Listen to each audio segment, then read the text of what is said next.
Selamat pagi para saudaraku seiman dalam Kristus. Marilah kita siapkan hati dan pikiran kita untuk mendengarkan firman Tuhan. Tuhan beserta kita sekarang dan selama-lamanya. Inilah Injil Yesus Kristus menurut Yohanes bab 6 ayat 1 sampai 15. Yesus memberi makan 5.000 orang. Sesudah itu Yesus berangkat ke seberang danau Galilea, yaitu danau Tiberias. Orang banyak berbondong-bondong mengikuti dia karena mereka melihat mujizat-mujizat penyembuhan yang diadakannya terhadap orang-orang sakit. Dan Yesus naik ke atas gunung dan duduk di situ dengan murid-muridnya, dan Paskah hari raya yang orang Yahudi sudah dekat. Ketika Yesus memandang sekelilingnya dan melihat bahwa orang banyak berbondong-bondong datang kepadanya, berkatalah ia kepada Filipus, "Di manakah kita akan membeli roti supaya mereka ini dapat makan?" Hal itu dikatakannya untuk mencobai dia, sebab ia sendiri tahu apa yang hendak dilakukannya. Jawab Filipus kepadanya, "Roti seharga 200 dinar tidak akan cukup untuk mereka ini, sekalipun masing-masing mendapatkan potongan kecil." Seorang dari murid-muridnya, yaitu Andreas, saudara Simon Petrus, berkata kepadanya, "Di sini ada seorang anak yang mempunyai 5 roti jelai dan 2 ikan.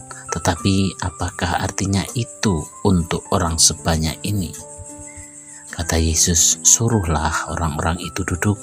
Adapun di tempat itu banyak rumput, maka duduklah orang-orang itu, kira-kira 5.000 laki-laki banyaknya." Lalu Yesus mengambil roti itu, mengucap syukur dan membagi-bagikannya kepada mereka yang duduk di situ. Demikian juga dibuatnya dengan ikan-ikan itu sebanyak yang mereka kehendaki. Dan setelah mereka kenyang, ia berkata kepada murid-muridnya, "Kumpulkanlah potongan-potongan yang lebih supaya tidak ada yang terbuang."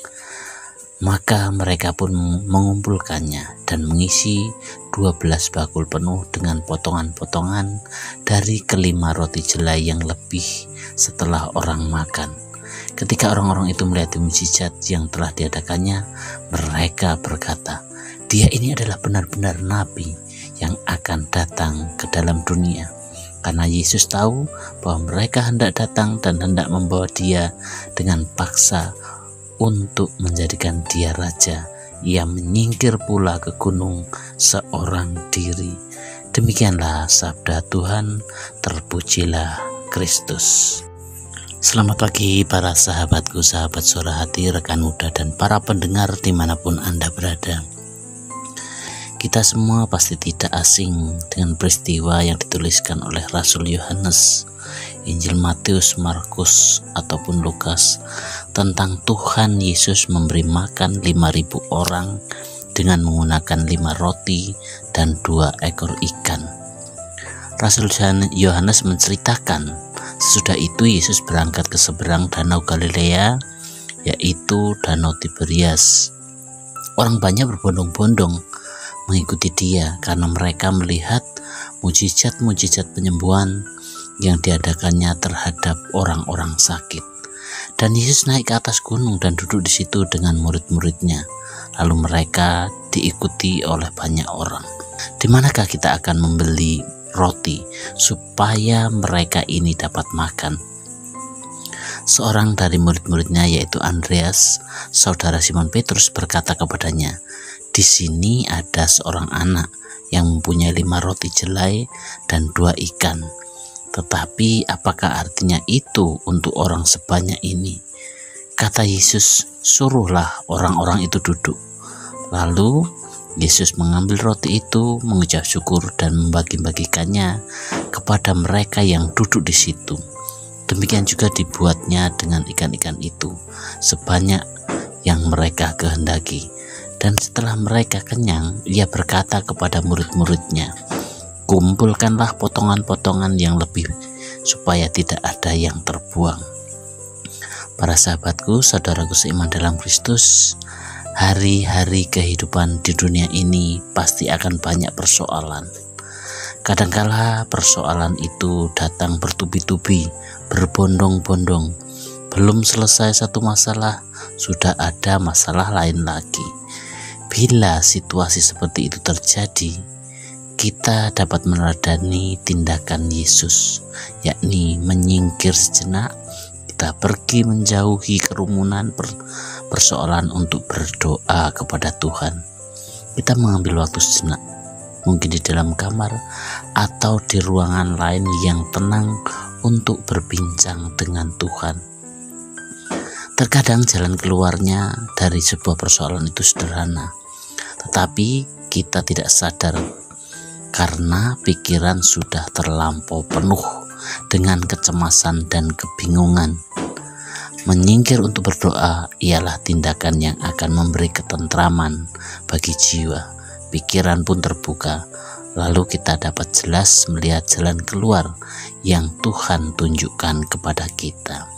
Saudaraku, para sahabatku seiman dalam Kristus, melalui bacaan Injil hari ini, kita juga bisa belajar dari seorang anak kecil, di mana ia memberi dengan rela, tetapi orang lain, baik anak-anak atau mungkin kita sendiri orang dewasa, dapat juga digoda untuk menjadi seorang yang egois. Kadang merasa sayang, tidak rela, tidak mau membagi apa yang kita punya.